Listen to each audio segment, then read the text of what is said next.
It's the radio guy, Dr. Mike Prince. Welcome to another episode here at the Open Mic Broadcast Network.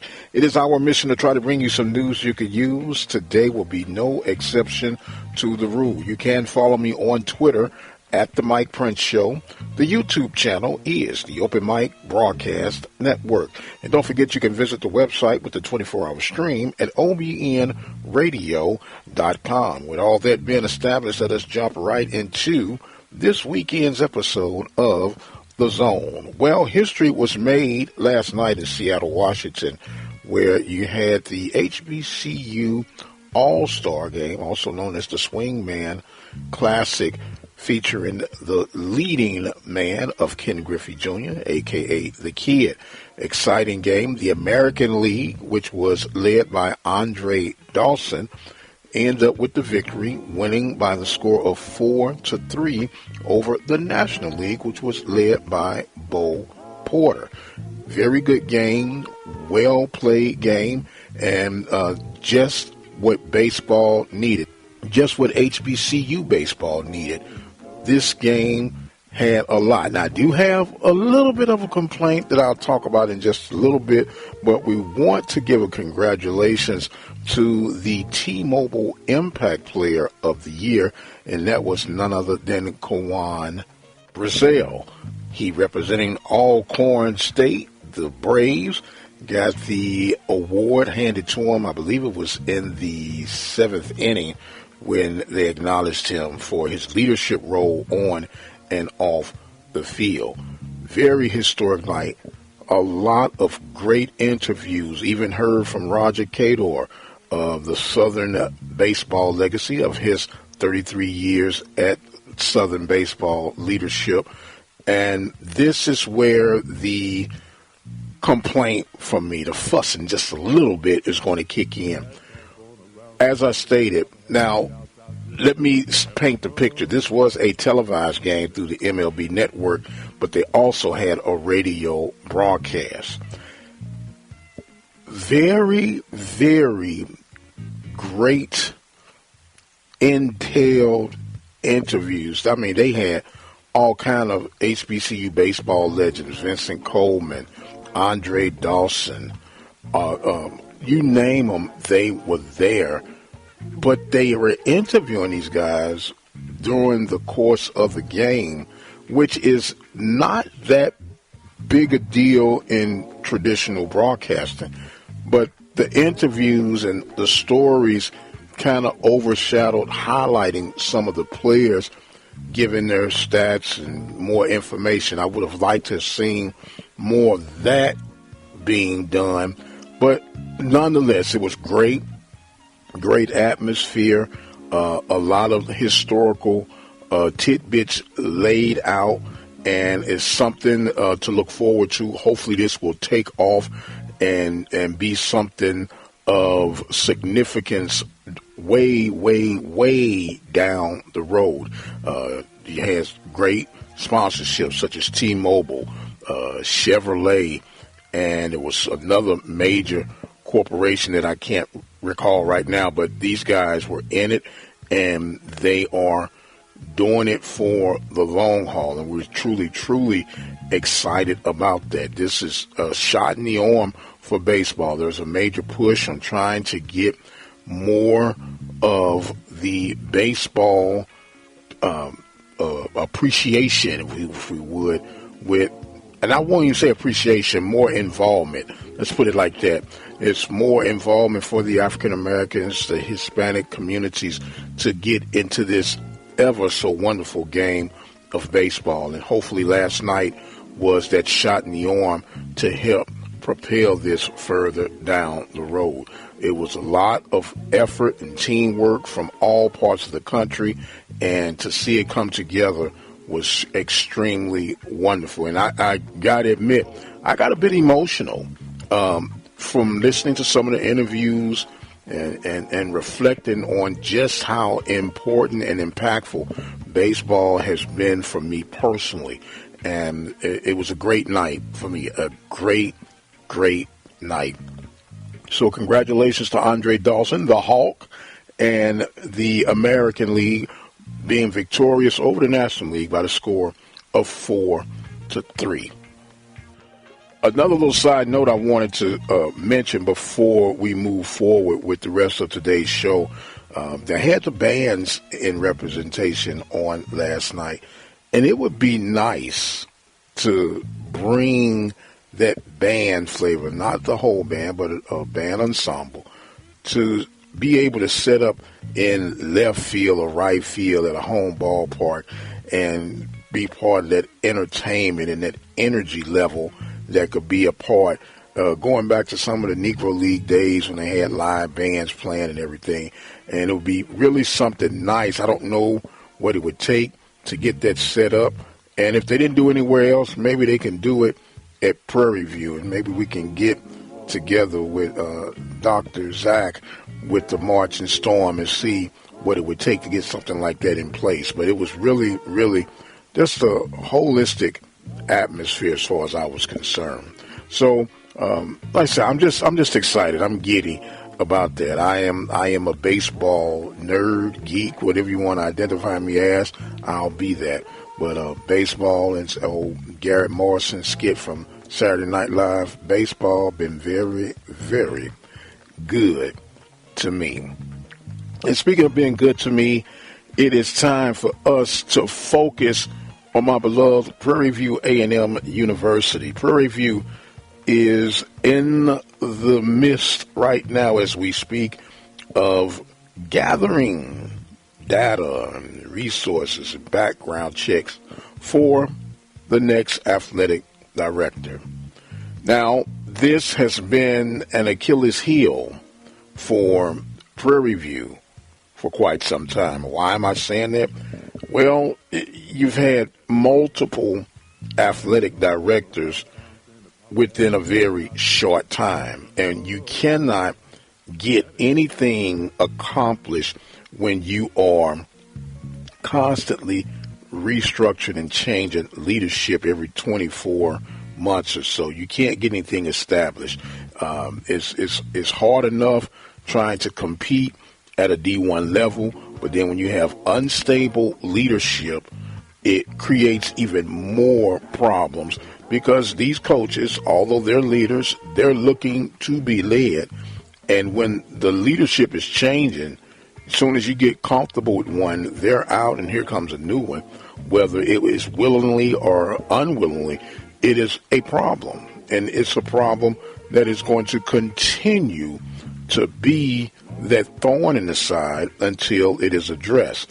So, not real sure on all the candidates that are available or in the running. I don't have privy to that, and it's okay. But what I do know, what will be best needed for Prairie View A&M University is going to be someone who is going to be a person who is not cutting their teeth for the first time in that role. We've gone through that enough.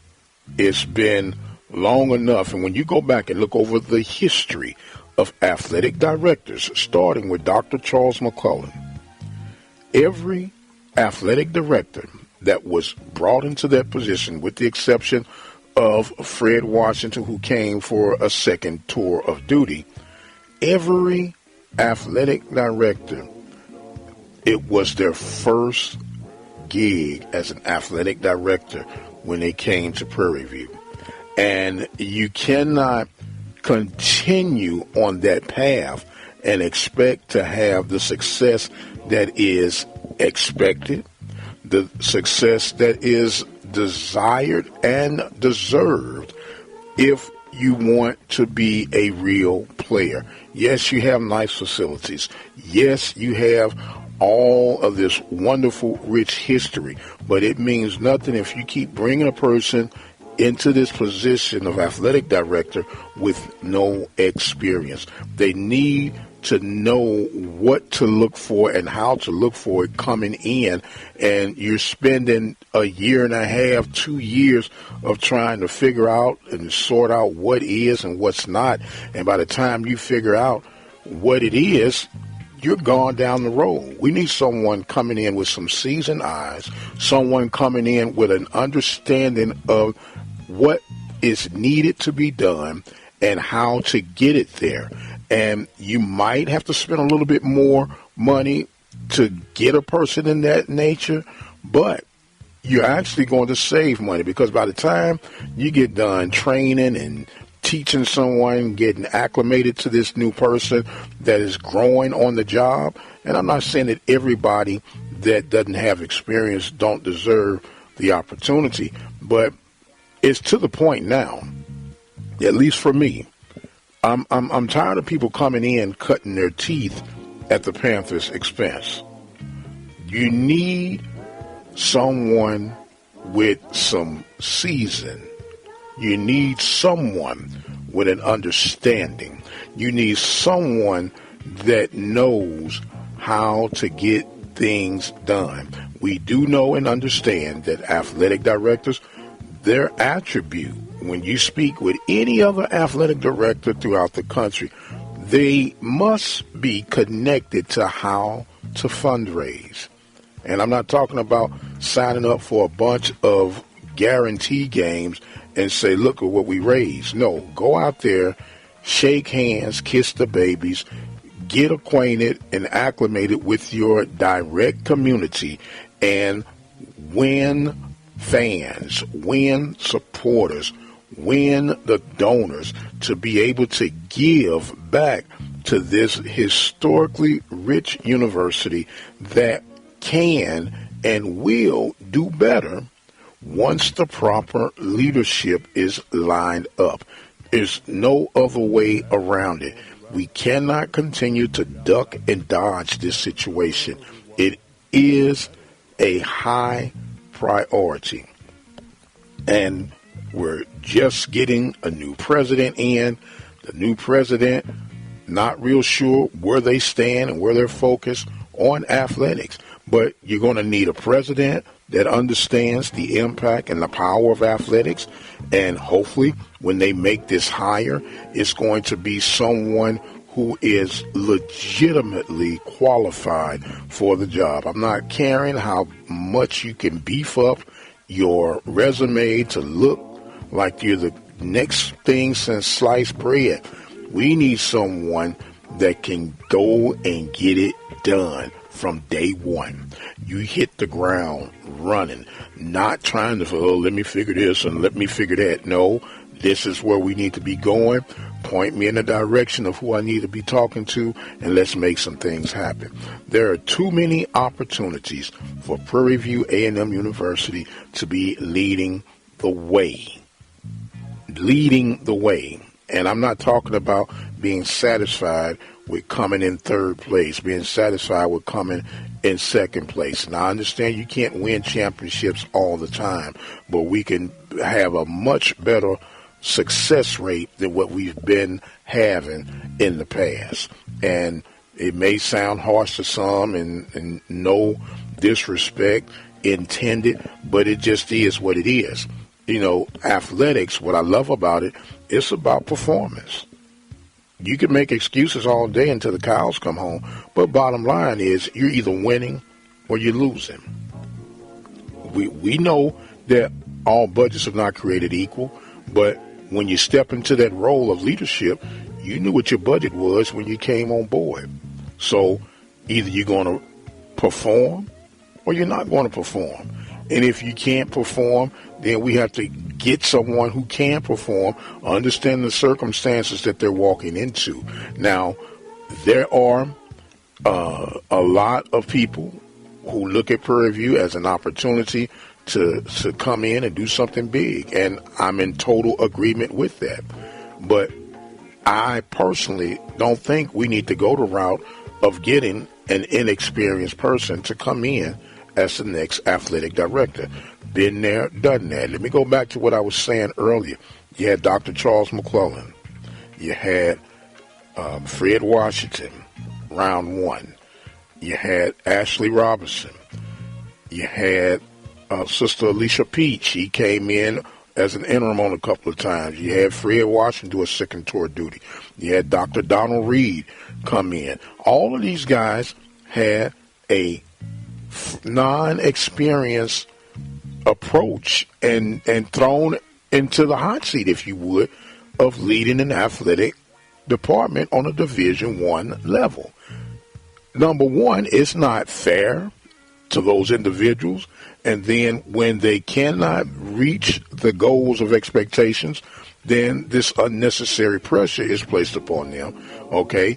But then how many times are we going to continually go to the well of getting newbies to come do a job that is obviously something that a person of tenure and understanding and knowledge, and not to mention the ever so important experience of leading the way.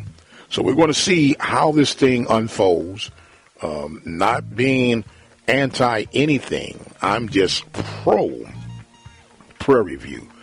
And it's time for us to step this thing up to the next level when it comes to the athletic director search. In other Southwestern Athletic Conference news, it is good to hear that the distributions are increasing for the conference schools. Not where we need to be, but it's a lot better than what it used to be, and there's nowhere else but up, right? It's reported that there's been some hefty returns in times past for every school in the conference, and that is a good thing. And thank goodness for the Texas Southern Tigers and their winnings in that tournament play. You guys don't realize that tournament win goes a long way, and it's they say, bringing love back for everyone within the conference that benefits from that, in combination with the TV deal from HBCU Go and ESPN. Is some smiling faces throughout the conference. Now, is it exactly where we ought to be? And a measuring stick that I have always used because of the confidence level of the competition and the play that comes from the Southwestern Athletic Conference, in combination and comparison of that with the Mountain West Conference. And they give their members $6.6 million each. And I honestly, in my heart of hearts, feel that there is no way why the Southwestern Athletic Conference shouldn't have their members getting anywhere between $3 to $5 million. That's just where I am. Maybe I'm being over biased or sniffing and wearing the rose-colored, swag-colored glasses, but that's just honestly how I feel. And we're not quite there, but we're improving, as I mentioned. And I don't want to give off the quotes, or not quotes, but the resources that we found without getting some confirmation. But let's just say that it's okay. It's okay. It's other conferences that would love to be where we are. But I got to get the confirmation before I let that number release off my lips. I want to be always accurate in my discussions and fair with my discussions, because a lot of people take to heart what we say here at the Open Mic Broadcast Network. That's a good thing, and it could be a bad thing, depending on who you are and how you look at things. But one thing that we want to always be is accountable. We want to always be responsible, and we want to be accurate with the information that we share with you guys. So the SWAC is building up, and thanks to Dr. Charles McClellan, who has done a wonderful job, who has taken and build on this inheritance of the Southwestern Athletic Conference. And speaking of the Southwestern Athletic Conference, the headquarters is actually being renamed and dedicated to an old SWAC commissioner by the name of James Frank. Now, James Frank happened to be the commissioner when I played at Prairie View. So that lets you know that was many moons ago, but he did a lot of great forward movement for the conference even back then, and very instrumental on women's sports and their impact throughout the conference as well as the rest of the country. So congratulations to the Frank family on that latest announcement of renaming the headquarters James Frank at the Southwestern Athletic Conference office. So it's a great time for the families. Hey, while I got you guys' attention, I want to give you a little inside peek on some simulated games that we're going to be producing, broadcasting, and promoting here real soon from the network. I've been a game developer now for a few years, and we've developed a basketball, football, and baseball game that you can play one-on-one or head-to-head with somebody. They're a card game and dice game. So we're going to actually simulate some of these games and broadcast them for your listening pleasures.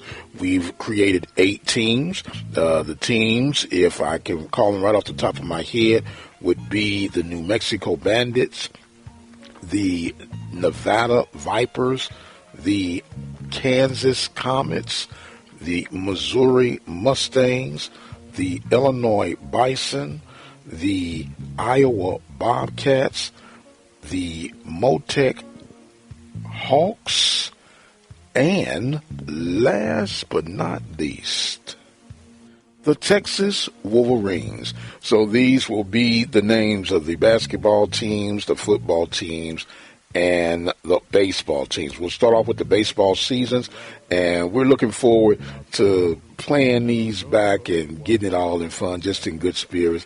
Not even real sure how many games we play. Maybe we just do like a round robin, everybody play, and whoever got the best record out of the teams that play each other, then we'll have a championship game. That sounds pretty simple enough. Or we can just set it up in brackets and then just go from there. But meanwhile, just stay on the lookout for that. We're always doing something creative here at the Open Mic Broadcast Network. We got a lot in store for you this coming fall. We're going to be having our volleyball weekly conversation, soccer weekly conversation. We're going to have, of course, football weekly, and a whole lot more. We're even doing something that I know is going to be rare air, and that's why I'm not going to just quite tell it just yet, but we're excited about it, and the people we've been talking to are excited about it, and I think it's going to be a win-win situation all the way around. So keep it locked right here on the Open Mic Broadcast Network. Believe it or not, I'm going to exit stage left for this week. I don't like to try to force the issue, but we're going to let it smooth sail right on out the side of the door. I'm going to exit stage left. Thanking you guys so much for joining in with us. Don't forget, you can follow me on Twitter at The Mike Prince Show. The YouTube channel is the Open Mic Broadcast Network. Don't forget to visit that website at obnradio.com. And if you have one of those smart devices, all you have to do is say, hey, play the latest episode of The Mike Prince Show, and you'll have everything that you need. I am the radio guy, Dr. Mike Prince. You guys be blessed, and we'll see you on the other side.